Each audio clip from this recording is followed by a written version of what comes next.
সুবহানাল্লাযী আসরা বিআবদিহি লাইলাম মিনাল মাসজিদিল হারামি ইলাল মাসজিদিল আকসা الذي باركنا حوله لنريه من آياتنا إنه هو السميع البصير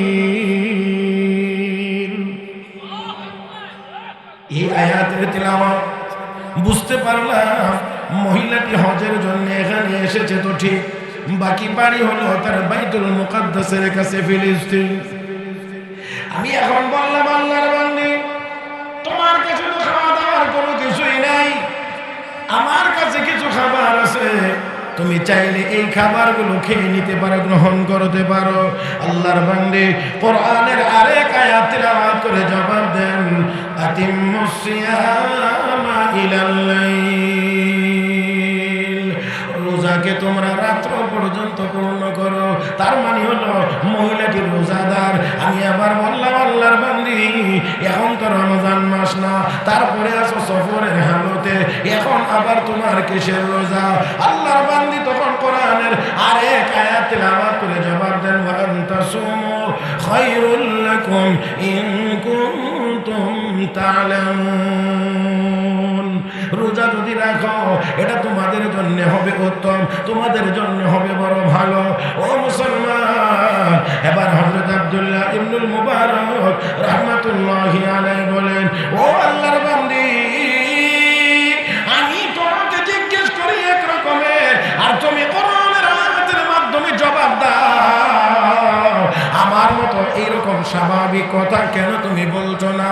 আল্লাহর বান্দী তখন জবাব দিয়ে বলেন, এই কথাটাও কোরআনের আরেক আয়াতের তিলাওয়াতের মাধ্যমে জবাব দিয়ে বলেন, মা ইয়ালফিযু মিন কাওলিন ইল্লা লাদাইহি রাকীবুন আতীদ, মানুষ যেই কথা বলে সেই কথাগুলো সংরক্ষণ করার জন্য ফেরেশতা নিয়োজিত আছে। ও মুসলমান, আমরা যা বলি তা সংরক্ষণের জন্য ফেরেশতা নিয়োজিত আছে। অতএব দুনিয়ার জীবনে বলে অস্বীকার করা যায়, আমি এমনি বলি নাই, আমি এইভাবে বলেছিলাম, ঘুরাইয়া ফিরাইয়া দেওয়া যায়, কিন্তু আমার আল্লাহর আদালতে ঘুরানোর মতো কোনো ব্যবস্থা, মাশাআল্লাহ একটু আওয়াজ করে বলেন, কোনো ব্যবস্থা সেখানে? জামিয়া তাহজিবুল উম্মাহ মহিলা মাদ্রাসা ও এলাকাবাসীর উদ্যোগে খতমে বুখারী শরীফ উপলক্ষে আয়োজিত আজকের ওয়াজ মাহফিলের মুহতারাম সভাপতি, উপস্থিত হযরত উলামা ইকরাম, সমবেত দিনদার ইমানদার মুসলমান ভাইয়েরা, পর্দার আড়ালে অবস্থানরত শ্রদ্ধেয় সম্মানিত মা ও বোনেরা, রব্বে করিমের দরবারে শুকরিয়া আদায় করছি, যিনি আমাদেরকে অত্যন্ত দয়া করে, মায়া করে, মেহেরবানি করে আজকের এই মুবারক মজলিসে আসার, বসার, কোরআন ও সুন্নাহর কিছু কথা বলার ও শোনার তৌফিক দান করেছেন। মহব্বতের সাথে সবাই উচ্চ আওয়াজে পড়ি আলহামদুলিল্লাহ। মুহতারাম হাজিরিন, পবিত্র জুমার দিন আসরের নামাজের পরে কবাইলে মাগরিবের নামাজের আগ মুহূর্তের এই দোয়া কবুলের সময়ে আল্লাহ পাক আমাকে আপনাকে এই গুরুত্বপূর্ণ মজলিসে আসার সুযোগ করে দিয়েছেন, সেজন্য কি আপনারা বেজার না খুশি? মাশাআল্লাহ, যদি খুশি হয়ে থাকেন তাহলে মহব্বতের সাথে আরেকবার বলি আলহামদুলিল্লাহ। যারা বসেছেন, যতজন বসেছেন, বেশি না কম সেটা আমার দেখার বিষয় না, কিন্তু যারা বসেছেন আমি আপনাদেরকে বিনয়ের সাথে অনুরোধ করে বলছি, আর একটু মনোযোগী হয়ে বসে, সবাই আর একটু মনোযোগী হন। আর এই মনোযোগী হওয়ার প্রথম এবং প্রধান যে আলামতটা, সেই আলামতটা হলো একটু দয়া করে যিনি কথা বলছেন তার দিকে তাকায়া কথাগুলো শুনলে আশা করা যায় একটু বেশি মনোযোগী হতে পারবেন। এই জন্যে আমি বিনয়ের সাথে বলছি, সবাই একটু দয়া করে আমার দিকে তাকান। সময়টা অত্যন্ত বরকতি সময়, অত্যন্ত বরকতি সময়। জুমার দিন আসরের নামাজের পরে এই সময়টা খুবই বরকতি সময়। সময় অল্প, সময় বাড়ানোর কোনো সুযোগ নাই, কারণ মাগরিবের নামাজ সামনে আছে। এই জন্যে এই সময়টাকেই আমরা একেবারে সেকেন্ড হিসাব করে কাজে লাগানোর চেষ্টা করি। আল্লাহ যেন আমাদেরকে তৌফিক দান করেন। আমরা আসলে আপনাদের কথা বলছি না, আমি আমাকে নিয়ে প্রথম বলছি। আমাদের এই একটা রেওয়াজ বা অভ্যাস হয়ে গেছে, আমরা সময় যথেষ্ট পরিমাণ নষ্ট করি, অপচয় করি। অনেক মানুষ মুসলমান আছে চার দোকানে বসে বসে আড্ডা দিতে দিতে নামাজ পড়ার সময় পায় না, গীবত করতে করতে সময় পার করে, কিন্তু জবান দিয়ে কোনোদিন সুবহানাল্লাহ শব্দটা উচ্চারিত হয় না। সময় আমরা নষ্ট করি। হযরত আকতাস হযরত মাওলানা শাইখুল হাদিস জাকারিয়া রাহমাতুল্লাহ আলাইহি তার কিতাবের মধ্যে লিখেছেন, বাগদাদের ওয়ালি হযরত সাদরি সাফতি রাহমাতুল্লাহ আলাইহি তিনি আরেক বুজুর্গের সাথে সাক্ষাতের জন্য গিয়েছেন। আর যাওয়ার পরে গিয়ে দেখেন বুজুর্গ পানি দিয়ে আটা গুলে এমনি খায়, রুটিও বানায়। জিজ্ঞেস করেন, হযরত রুটি বানান না কেন? রুটি বানাইতে গেলে সময় লাগে বেশি, আর রুটি যদি না বানাই এমনি গুলে খেয়ে ফেলি, তাহলে যে সময়টা বাঁচানো যায় এই সময়টার ভিতরে আমি 70 বার করে সুবহানাল্লাহ করতে পারি। সব জবানে বলেন, এখন হয় না, সব জবানে বলেন সুবহানাল্লাহ। বললে তো কোনো গুনাহ হবে না, কি হবে? কি হবে? সওয়াব হবে। আজকে তো আমাদের সওয়াবের দরকার, সওয়াবের বড় অভাব। বর্তমান দুনিয়ায় মুসলমান সংখ্যার অভাব নাই, সংখ্যার দিক থেকে মুসলমানের অভাব নাই, কিন্তু সওয়াবওয়ালা নেককার মুসলমানের যথেষ্ট পরিমাণ অভাব। এই ঠিকের জায়গাটা তো সবটা পুরা হয় না, ঠিকটা ঠিক মতো হয় না। আমি আবারও আসতেছি, জি, বর্তমান দুনিয়াতে আমরা মুসলমানের সংখ্যার অভাব না, কিন্তু নেককার মুসলমানের যথেষ্ট পরিমাণ অভাব। আমি একটা কথা প্রায় সব জায়গায় বলার চেষ্টা করি, হযরত শাহজালাল মুজাররদি ইয়ামানির আল্লাহু আকবারের আওয়াজে যদি গর্গবিন্দের দালান ভাঙতে পারে, 200 কোটি মুসলমানের আল্লাহু আকবারের আওয়াজে ইসরায়েল নামের জারজ রাষ্ট্রটির নাম নিশানা পৃথিবীর মানচিত্র থেকে মুছে যেতে পারে। আল্লাহ, এতগুলো কি সব ক্যামেরা? আল্লাহ বাঁচাইছে। জি, আপনারা যারা আছেন দয়া করে একটু দিয়ে বসে যান। আমার সময় বিশাল মেয়াদ অনেক কম, আমার এই সময়টা যাতে আপনাদের কারণে ক্ষতিগ্রস্ত না হয় আমি আপনাদেরকে অনুরোধ করছি। আর ক্যামেরার ভিতরে কত আটকাইবেন আমার? হ্যাঁ, জীবনে যত ওয়াজ শিখছি এই এক ওয়াজ মনে 10 বার করে ক্যামেরার ভিতরে আটকাইছে, কম করে হলেও। তারপরে আর কি করব? জি, দয়া করে এগুলি যেভাবে আছে সেটিং দিয়ে একটু দয়া করে বসেন, মাফ করে দেন আমাকে। আমি ছোট মানুষ, আমার এলেম নাই, আমল নাই, কথা বলার তেমন ভালো যোগ্যতা নাই, তারপরেও একটু সময় পাইছি, আমি ওনাদেরকে একটু চেহারা দেখে একটু কথা বলতে চাই। এখানে অনেক ওলামায়ে কেরাম আছেন, আমি বিশ্বাস করি এখানে অনেক বুজুর্গরাও আছেন যাদের চেহারার দিকে তাকাইলে আমার সগীরা গুনাহগুলো মাফ হবে। এই জন্যে আমি শ্রোতাদের চেহারার দিকে খেয়াল করে কথা বলার চেষ্টা করি। আর আলহামদুলিল্লাহ আমি মোটামুটি একটু তাকাইলে বুঝতে পারি যে আসলে শ্রোতা মনোযোগী না অমনোযোগী, আসলে ওয়াজ শুনতেছে না আমার ওয়াজে লাগায় ভিতরে ঘুরতেছে, এটা চেহারার দিকে তাকাইলে কিছুটা বুঝতে পারি।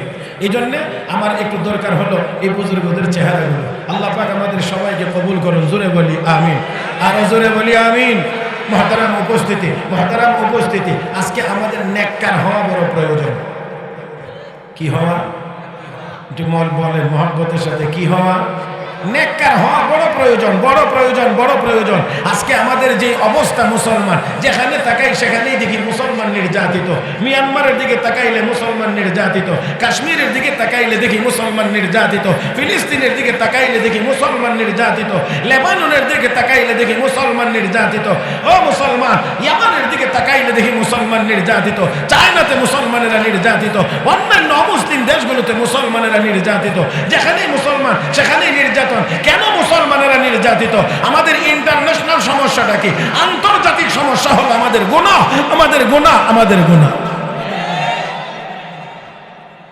আমরা এটা যদি ছেড়ে দিতে পারি তাহলে দুনিয়া আমাদের। এটা আমার কথা না, রব্বে কারীম বলেছেন, وعد الله الذين آمنوا منكم وعملوا الصالحات ليستخلفنهم في الأرض كما استخلف الذين من قبلهم وليمكنن لهم دينهم الذي ارتضى لهم وليبدلنهم من بعد خوفهم أمنا يعبدونني لا يشركون بي شيئا ومن كفر بعد ذلك فأولئك هم الفاسقون। আল্লাহ রাব্বুল রাব্বুল আলামিন বলেন, ইমানদার নেককার যদি হয়ে যাইতে পারো তাহলে আমি আল্লাহর ওয়াদা হলো এই পৃথিবীর শাসন ক্ষমতা তোমাদেরকে দান করব, পৃথিবীর শাসন ক্ষমতা তোমাদেরকে দান করব। ও মুসলমান, আমরা যদি নেককার হতে পারি তাহলে পৃথিবী তো আমাদের হবে। 200 কোটি মুসলমানের আল্লাহু আকবারের যে শক্তি, এই শক্তির মোকাবেলা করার কোনো অস্ত্র দুনিয়ার কোনো কাফের বেঈমান এখনো আবিষ্কার করতে পারে নাই। মাহফিল মহিলা মাদ্রাসার উদ্যোগে, সেই জন্য আমি আজকে নিয়ত করে এসেছি একজন নেককার মহিলার কথা শুধু আপনাদেরকে শোনাবো। তাও এই সময়ের ভিতরে পারবো কিনা তা জানি না। একজন, মাত্র একজন মহিলার নাম, একজন মহিলার কথা আপনাদেরকে শোনাইব। বিশ্ববিখ্যাত মুহাদ্দিস ইমামে আজম আবু হানিফার ছাত্র হযরত আব্দুল্লাহ ইবনুল মুবারক রাহমাতুল্লাহি আলাইহি, যিনি পৃথিবীর শ্রেষ্ঠতম মুহাদ্দিসদের অন্যতম একজন। তিনি মুহাদ্দিস ছিলেন, ফকিহ ছিলেন, মুফাসসির ছিলেন, আল্লাহর বড় এক পিয়ারা বান্দা ছিলেন। যেই ব্যক্তিটাকে আমার আল্লাহ আমার আল্লাহ আমার আল্লাহ আমার কাছে মনে হয় যেন হাত ধরে টেনে উঠাইয়া এনে এই এত বড় মাকাম দান করেছেন। জীবনের প্রাথমিক অবস্থায় তিনি মদ পানে অভ্যস্ত ছিলেন, 2 তারা 3 তারা বাজায় গান গাইতেন। সেই মানুষটি একদিন অধিক পরিমাণ মদ পান করে একেবারেই পুরা এলোমেলো, 2 তারা একদিক, উনি চলে গেছেন আরেক দিক। কিছুক্ষণ পরে কিছুটা চেতনা ফিরে আসলে 2 তারাটা খুঁজে বের করলেন বাজানোর জন্য, কিন্তু বাঁচতেছে না। ভাবলেন হয়তো ত্রুটিযুক্ত হয়ে গেছে, এই জন্য মেরামত করলেন, তার তো টাইট করলেন, বাজানোর চেষ্টা করেন, কিন্তু বাজে না। তারপরে আবার বাজানোর চেষ্টা করেন, বাজে না। বাজানোর চেষ্টা করেন, অব্যাহত চেষ্টার ফলে দেখা যায় বাজে না, আওয়াজ আসে না, বাজনার আওয়াজ আসে না। এখন ওই তারের ভিতর থেকে আল্লাহর কালামের তেলাওয়াতের আওয়াজ আসে, আল্লাহর কোরআনের তেলাওয়াতের আওয়াজ। আলাম ইয়ানি লিল্লাযীনা আমানু আন তাখশা কুলুবুহুম লিযিকরিল্লাহ।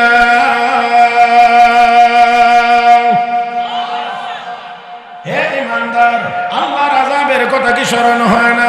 মরণের কথা কি স্মরণ হয় না? আল্লাহর ভয়ে একটু কান্নার সময় কি এখনো আসে না? এই আয়াতের তিলাওয়াত যখন শুনছেন, অর্ধমাতাল অবস্থায় জবাব দিচ্ছেন আর বলছেন, বালা ইয়া রাব্বি কাদ আন, বালা ইয়া রাব্বি কাদ আন, বালা ইয়া রাব্বি কাদ আন। প্রভু গো, হ্যাঁ সময় এসেছে, হ্যাঁ সময় এসেছে, হ্যাঁ সময় এসেছে। দৌড় দিয়েছেন বাড়িতে, মাকে গিয়ে বলেন, ও মা, এতদিন যেই 2 তারার ভিতর দিয়ে বাজনার আওয়াজ বের হইতো, আজকে ওই তারের ভিতর দিয়ে মাগো আল্লাহর কালামের তিলাওয়াত আমি শুনতে পেয়েছি। তাও আবার প্রশ্ন করা হচ্ছে, আল্লাহর আযাবের ভয়ে কি কান্নার সময় এখনো হয় না? আমি জবাব দিয়েছি, হ্যাঁ হয়েছে, হ্যাঁ হয়েছে। মাও দোয়া করেন, আল্লাহ আমার ছেলেটাকে তুমি কবুল করে নাও। ও মুসলমান, এক আয়াতের তিলাওয়াত শুনাইয়া মদের আড্ডা থেকে বের করে এনে আমার আল্লাহ এই লোকটাকে দ্বীনি ইলম শিখাইয়া জগৎ বিখ্যাত মুহাদ্দিস বানায়া দিয়েছেন। সে আব্দুল্লাহ ইবনুল মুবারক রাহমাতুল্লাহি আলাইহি, এই এত বড় মহান ব্যক্তিত্ব মক্কা শরীফে হজ করলেন। হজ করার পরে চিন্তা করলেন, একটু মক্কা শরীফটা ঘুরে ঘুরে একটু দেখি তো, মক্কা শরীফটা দেখি একটু, এটা তো পৃথিবীর শ্রেষ্ঠ নগরী, এই মক্কাটা একটু দেখি। ইন্নাওয়ালা বাইতি উযিআ লিন-নাস লাল্লাযী বিবাক্কাতা মুবারাকান ওয়া হুদাল লিল আলামিন। এই মক্কা একটু ঘুরে দেখার জন্য তিনি বের হলেন। গিয়ে দেখলেন এক জায়গায় একজন মহিলা অত্যন্ত পর্দা সহকারে একেবারে রাস্তার কিনারে বসে আছে। মানে এতটুকু বোঝা যায় যে একজন মহিলা, আর কোনো পরিচয় পাওয়া যায় না, দেখা যায় না কোনো কিছু, শুধু কাপড়ে চোপড়ে ঢেকে আছে, এই জন্য বোঝা যায় যেটা মহিলা। তার মানে হলো মহিলার বৈশিষ্ট্য হইলে কাপড়ে চোপড়ে ঢেকে থাকবে। কথা বলে রে, কথা বলে। হ্যাঁ, মহিলা তো ওইটাকে বলে যেটা কাপড় দিয়ে নিজেকে আড়াল করে রাখে, ঢেকে রাখে, ওর পুরুষদের চোখের আড়ালে থাকে, এটারই তো মহিলা কয়। আর যেটা খোলামেলা হাঁটে, এটার তো আর মহিলা বলা যায় না। আল্লাহ আমাদের সবাইকে বুঝার তৌফিক দান করুন। বড়ই দুর্ভাগ্য আমাদের, আজকে নেককার মা না থাকার কারণে, পর্দানিশীল মা না থাকার কারণে এখন আমরা নেককার সন্তান পাই না। নেককার মা না থাকার কারণে নেককার সন্তান পাই না। আমার ভাইরা, আমার বন্ধুরা, মা সন্তান পেটে ধারণ করে সারাদিন টেলিভিশন দেখে, বিভিন্ন সিরিয়াল দেখে, আর এই পেট থেকে জন্ম নিয়ে সন্তান 15 বছর হওয়ার আগে আগে বাবাহুর, ইয়াবাহুর, গাঁজাখোর এমন বিভিন্ন খুরে পরিণত হয়।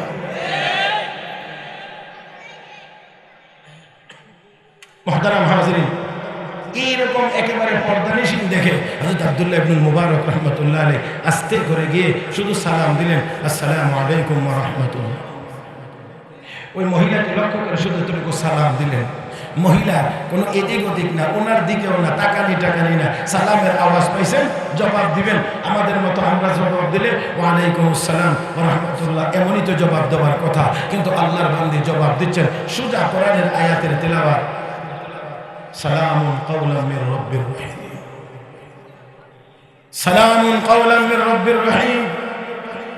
হযরত আব্দুল্লাহ ইবনে মুবারক সালাম দিলাম, জবাব দিব ওয়ালাইকুম আসসালাম, না বলে সালামুন কাওলাম মির রাব্বির রহিম। এবার হযরত আব্দুল্লাহ ইবনে মুবারক আবার জিজ্ঞেস করলেন, ও আল্লাহর বান্দী, তুমি এখানে বসে বসে কি করো, কি করো?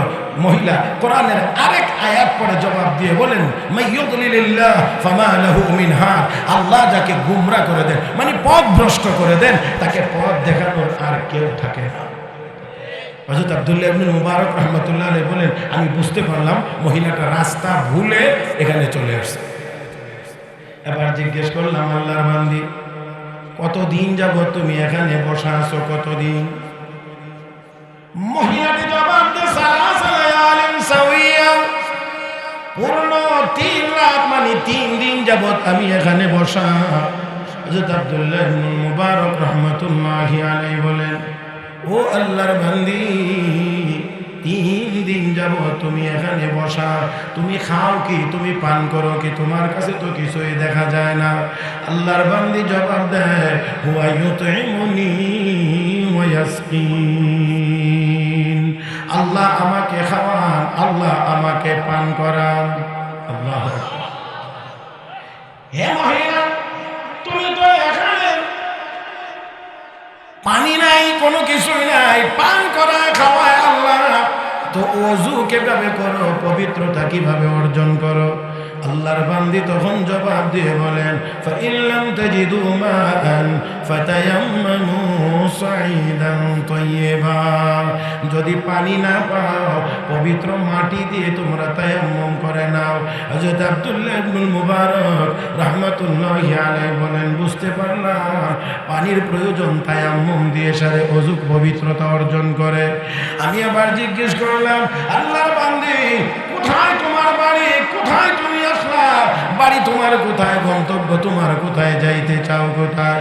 আল্লাহর বান্দী এবার কোরআনের আরেক আয়াত তিলাওয়াত করে আমাকে উত্তর দেন, সুবহানাল্লাযী আসরা বিআবদিহি লাইলাম মিনাল মাসজিদিল হারামি ইলাল মাসজিদিল আকসা الذي باركنا حوله لنريه من آياتنا إنه هو السميع البصير।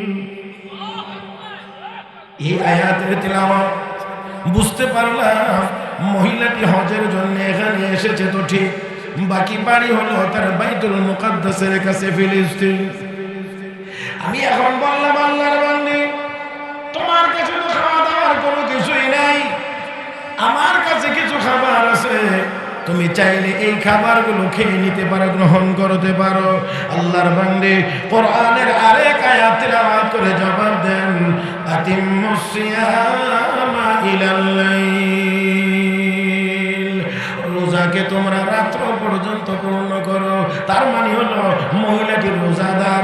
আমি আবার বললাম, আল্লাহর বান্দী, এখন তো রমজান মাস না, তারপরে আছো সফরের হালতে, এখন আবার তোমার কিসের রোজা? আল্লাহর বান্দী তখন কোরআনের আরেক আয়াত তিলাওয়াত করে জবাব দেন, ওয়া আনতাসুমু খায়রুল লাকুম ইন কুনতুম তা'লামুন, রোজা যদি রাখো এটা তোমাদের জন্য হবে উত্তম, তোমাদের জন্য হবে বড় ভালো। ও মুসলমান, এবার হযরত আব্দুল্লাহ ইবনুল মুবারক রাহমাতুল্লাহি আলাইহি বলেন, ও আল্লাহর বান্দী, আমি তোমাকে জিজ্ঞেস করি এক রকমের, আর তুমি কোরআনের আয়াতের মাধ্যমে জবাব দাও। রকম স্বাভাবিক কথা কেন তুমি বলছো না? আল্লাহর বান্দী তখন জবাব দিয়ে বলেন, এই কথাটাও কোরআনের আরেক আয়াতের তিলাওয়াতের মাধ্যমে জবাব দিয়ে বলেন, মা ইয়ালফিযু মিন কাউলিন ইল্লা লাদাইহি রাকীবুন আতীদ। মানুষ যেই কথা বলে সেই কথাগুলো সংরক্ষণ করার জন্য ফেরেশতা নিয়োজিত আছে। ও মুসলমান, আমরা যা বলি তা সংরক্ষণের জন্য ফেরেশতা নিয়োজিত আছে। অতএব দুনিয়ার জীবনে বলে অস্বীকার করা যায়, আমি এমনি বলি নাই, আমি এইভাবে বলেছিলাম, ঘুরাইয়া ফিরাইয়া দেওয়া যায়, কিন্তু আমার আল্লাহর আদালতে ঘুরানোর মতো কোনো ব্যবস্থা, মাশাআল্লাহ একটু আওয়াজ করে বললেন, কোনো ব্যবস্থা সেখানে। হযরত আব্দুল্লাহ ইবনে মুবারক বলেন, তুমি আমার মতো কথা বলো না। বলি না এই জন্য যেই কথা উচ্চারণ করি সেই কথাই তো ফেরেশতারা সংরক্ষণ করে রাখে। তো এই সাধারণ কথা বলে লাভটা কি? কোরআনের আয়াত তেলাওয়াত করলে আমার প্রতিটা হরফে হরফে আমলনামায় সওয়াব জমা হবে কয়টা?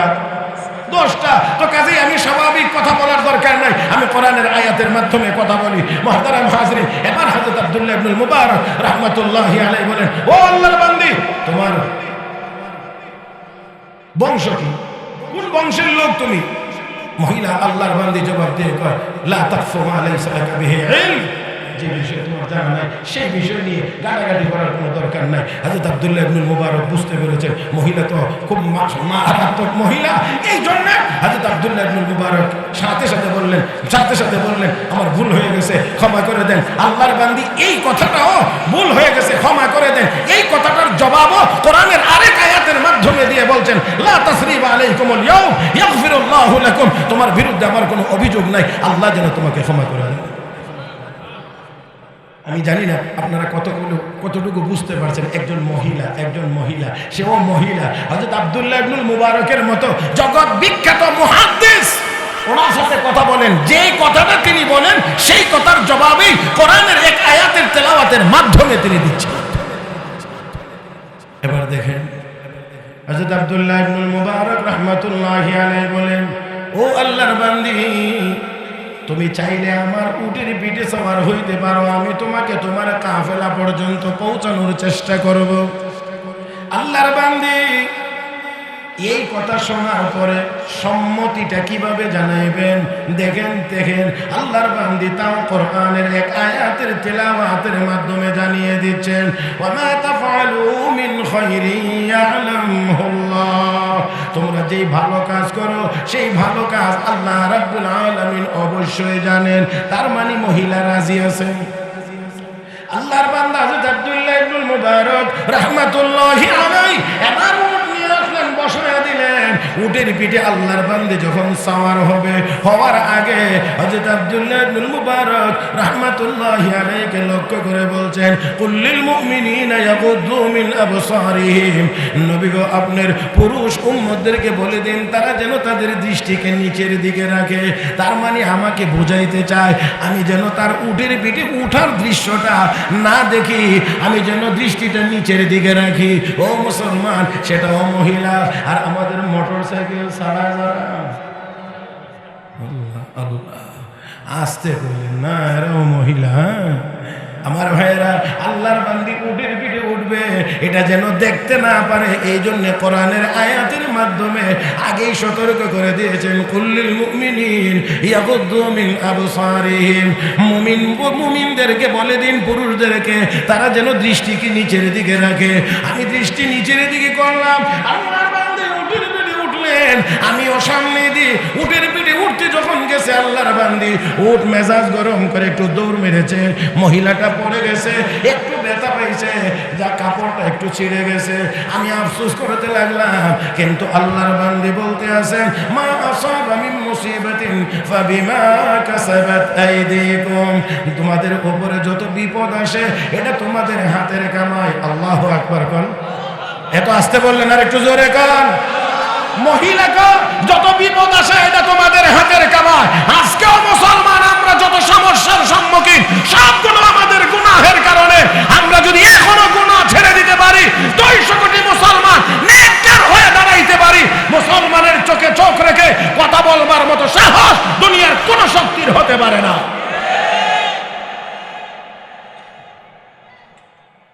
আল্লাহর বান্দে মা আসাবা মিন মুসিবাতিন ফাবিমা কাসাবাত আইদিকুম, তোমাদের হাতের কামাই। আল্লাহর বান্দা হযরত আব্দুল্লাহ ইবনুল মুবারক রাহমাতুল্লাহি আলাইহি বলেন, ও আল্লাহর বান্দে, আমি উটটাকে আবার নিয়ে আসতেছি, একটু অপেক্ষা করেন, শক্ত করে এবার বেঁধে দেব। উট নিয়ে আসলেন, উট বসাইলেন, সুন্দর করে বেঁধে দিলেন। আল্লাহর বান্দি উঠলেন, হযরত আব্দুল্লাহ ইবনুল মুবারক রাহমাতুল্লাহি আলাইহি তিনিও উঠলেন। ও মুসলমান, এবার তিনি ওঠার পরে দোয়া করেন, সুবহানাল্লাযী সাখারা লানা হাযা ওয়া মা কুন্না লাহু মুকরিনিন ওয়া ইন্না ইলা রাব্বিনা লামুনকালিবুন। বাহনে চড়ার দোয়া পড়লেন, অতঃপর তিনি পিছে বসে রইলেন। আমি সামনে উট চালাইতে লাগলাম, উট চালাইতে লাগলাম, জোরে জোরে চিৎকার মারি। দ্রুত গতিতে উট চলে, দ্রুত গতিতে চলে, আমি জোরে জোরে চিৎকার মারি, আল্লাহর বান্দে আমাকে পেছনে তিলাওয়াত কোরআনের আয়াত তিলাওয়াত করে আমাকে সতর্ক করেন। ওয়াকসির ফি মাশিক ওয়াগদুদ মিন সাউতিক ইন্না আনকারাল আসওয়াতি লাসাউতুল হামির। ও মুসলমান, কি বুঝাইতে চাইলেন? ও আল্লাহর বান্দা, গতি কমাও, এত জোরে জোরে চিৎকার করছো কেন? ইন্না আনকারাল আসওয়াতি লাসাউতুল হামির, সবচেয়ে নিকৃষ্ট আওয়াজ হলো গাধার আওয়াজ, কর্কশ আওয়াজ। আমি বড় তাজ্জুব হয়ে গেলাম, আওয়াজ ছোট করলাম, উটের গতিও কমাইলাম। এবারে গুনগুন গুনগুন করে শের ও আশার পড়তে লাগলাম। আর আল্লাহর বান্দি আমাকে পিছন দিক থেকে লক্ষ্য করে বলতে আছেন, ফাকরাউ মা তায়াসসারা মিনাল কুরআন। আল্লাহু আকবার। হযরত আব্দুল্লাহ ইবনুল মুবারক রাহমাতুল্লাহি আলাইহি বলছেন, ও আল্লাহর বান্দা, গুনগুন করে শের বললে, কবিতা বললে তো কোনো সওয়াব নাই, কোনো লাভ নাই। আল্লাহর কোরআন থেকে যা জানো সেটা তেলাওয়াত করো, তেলাওয়াত করলে সওয়াব হবে। হযরত আব্দুল্লাহ ইবনুল মুবারকের মতো এত বড় মহান ব্যক্তিত্ব। এবার কর, ও আল্লাহর বান্দি, আল্লাহ তো তোমাকে বড় নেককার মহিলা বানাইছেন, বড়ই বড়ই বুজুর্গ মহিলা বানাইছেন। হযরত আব্দুল্লাহ ইবনুল মুবারকের এই কথাটার জবাবও আল্লাহর বান্দি কোরআনের আরেক আয়াত থেকে উত্তর দিয়ে বলেন, ওমা ইয়াযাক্কারু ইল্লা উলুল আলবাব। আর আমার এই অবস্থা দেখে কেবল বুদ্ধিমানেরাই শিক্ষা গ্রহণ করতে পারে। আল্লাহু আকবার। একটু চিন্তা করেন তো, সেটাও মহিলা, আর আমাদের দেশেও তো আছে মহিলা, কি বলেন, ঠিক না? হ্যাঁ, মাশাআল্লাহ, এমন মহিলাও আছে, এমন মহিলাও আছে, যদি জিজ্ঞেস করা হয় বিসমিল্লাহির রহমানির রহিম শুদ্ধ করে বলতে পারবে, এমন মহিলার সংখ্যা কম পাওয়া যাবে। এখন বর্তমান সময়ে কম পাওয়া যাবে। আমার ভাইয়েরা, এই জন্যেই তো এই মহিলাদেরকে দ্বীন শিখানোর জন্যই এই মহিলা মাদ্রাসাগুলো প্রতিষ্ঠিত হয়েছে। হযরত আব্দুল্লাহ ইবনুল মুবারক রাহমাতুল্লাহি আলাইহি এবার বলছেন, ও আল্লাহর বান্দি, তোমার কোনো স্বামী আসেনি? তোমার কোনো স্বামী আসেনি? আল্লাহর বান্দি কোরআনের আরেক আয়াত পড়ে জবাব দেন, লা তাসআলু আন আশিয়া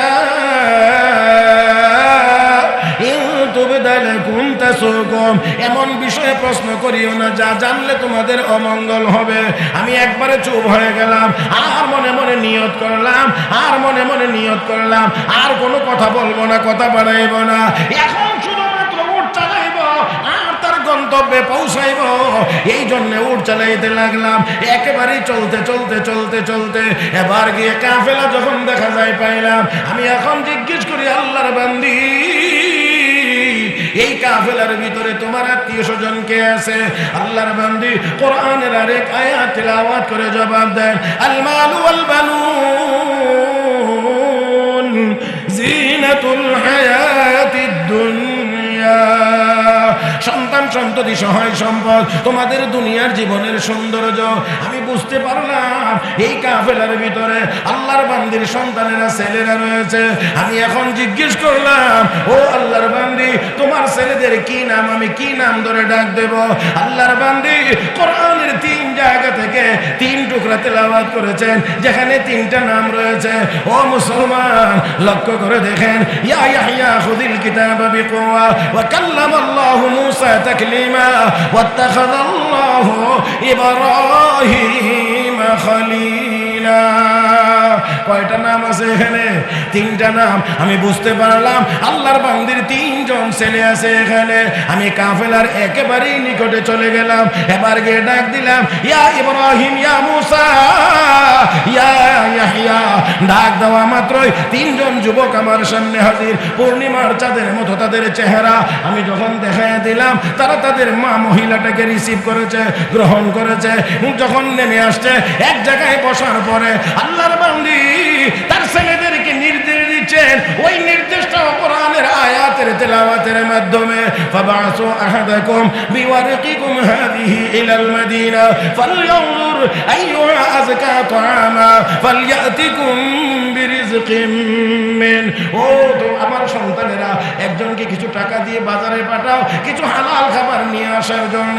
একজন বাজারে গিয়েছে, কিছু খাবার নিয়ে এসেছে, আমার সামনে সুন্দর করে পরিবেশন করার পরে এবার আল্লাহর বান্দি আমাকে খাওয়ার অনুরোধ জানাচ্ছেন, সেটাও কোরআনের আয়াতের মাধ্যমে।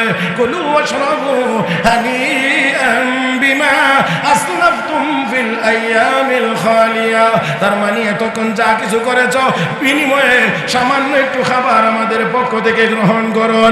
হযরত আব্দুল্লাহ ইবনে মুবারক রাহমাতুল্লাহি আলাইহি বলেন, না, আমি ততক্ষণ পর্যন্ত এই খাবারে হাত দেব না, আমি গ্রহণ করব না যুবকেরা, যতক্ষণ পর্যন্ত এই মহিলার হাল হাকিকত আমি না জানবো। এবার যুবকেরা, ওই মহিলার সন্তানেরা হবে, ওই দিন থেকে আমাদের মা আজ পর্যন্ত 40 বছরের ভিতরে কোরআনের আয়াতের তিলাওয়াত ছাড়া আর কোনো কথা বলেন না। সুবহানাল্লাহ। আর একটু জোরে বললে ভালো হয়, আর একটু জোরে বললে ভালো হয়। 40 বছরের ভিতরে আল্লাহর বান্দী কোরআনের তিলাওয়াত ছাড়া, কোরআনের আয়াত ছাড়া আর কোনো কথাই বলেন না, আর কত কথাই বলেন না। একটু চিন্তা করে দেখেন তো মুসলমান, ওই আল্লাহর বান্দী কোরআনের এই তেলাওয়াতের ভিতরে কি পরিমাণ মজা পেয়েছেন, কোরআনের উপরে তার অভিজ্ঞতা এবং দক্ষতা কতটুকু পরিমাণ। যে কোনো কথা বললে সেই কথার উত্তর, যে কোনো কথা প্রয়োজন হলে যে কোনো কাজে সেই কথা কোরআনের আয়াতের তেলাওয়াতের মাধ্যমে দিতে পারে। আমি চাই এটা যে আমাদের মায়েরা এত বড় যদি নাও হতে পারে, অন্তত আমাদের মুসলমান প্রত্যেকটা মেয়ে যেন কোরআনের প্রাথমিক শিক্ষায় শিক্ষিত হতে পারে, একজন নেককার মা যেন তৈরি হতে পারে। এতটুকু শিক্ষা তো আমাদের প্রয়োজন। জোরে কোন ঠিক কিনা? মুহতারাম হাজরিন, আমি আপনাদেরকে আর কথা বলবো না, একেবারেই 2-3 মিনিট 4 মিনিটের মধ্যে এই তাহজিবুল উম্মাহ মহিলা মাদ্রাসা, আর এই মাদ্রাসার উদ্যোগে আজকের এই বিশাল আয়োজন, দেশের বড় বড় উলামায়ে কেরাম বুজুর্গানে দিন এখানে আসতেছেন, আসবেন, বয়ান করবেন ইনশাআল্লাহ। আপনারা মন ভরে শুনবেন। আমি আপনাদেরকে শুধু একটা কথা জানতে চাই, এরকম একটি সুন্দর মাহফিল হওয়ার দরকার আছে না নাই? এত আসতে বললেন, আর একটু মহব্বতে বলেন, আছে না নাই? মুহতারাম হাজরিন, আমি একেবারেই কোনো কিছু চাওয়া না, খুব বড় করে কোনো কিছু না, একেবারে এই মাহফিলটার জন্য এত বিশাল বড় ইন্তজা, এটার জন্য একটা বিশাল খরচের ব্যাপার আছে। আমি বড় করে কিছু চাইবো না। আল্লাহর বান্দারা, আপনারা এই ঢাকা শহরের মানুষ, রাজধানীর মানুষ, আপনারা তো অনেক বেশি দেওয়ার যোগ্যতা রাখেন এবং দেন। আমি এত বড় করে চাইবো না এই মুহূর্তে। আল্লাহ